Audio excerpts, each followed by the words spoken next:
Jasmine Jarur, born 1996, Al Darash.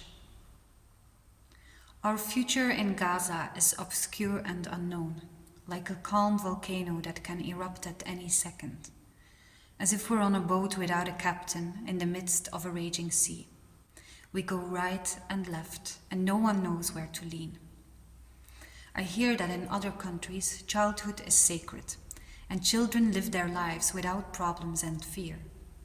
But Gaza's children are forgotten and outside the picture.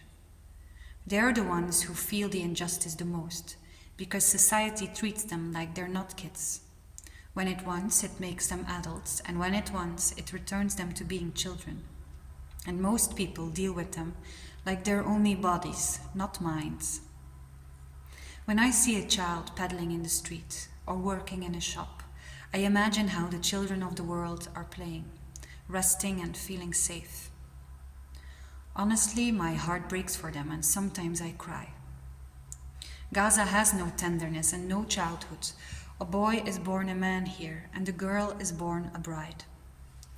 Dad before the war was a lot more tender with me. I wish he would take me in his arms like before, but God help him. He's probably worried too. Because in the war, we lost 5 dunams of land in a second.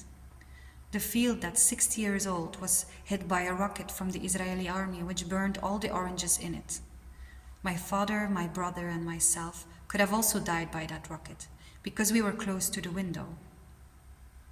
If Dad hadn't thrown me on the ground, all the shrapnel would have hit me. After the war, I visited the Rafah crossing and saw the flags of Palestine and Egypt next to each other, yet separated by a wire.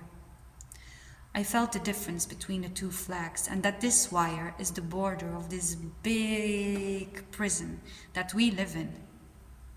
I felt how stupid and unjust is the world, and I felt like breaking all borders and ending all differences between races and religions, so that everyone in the world would be brothers.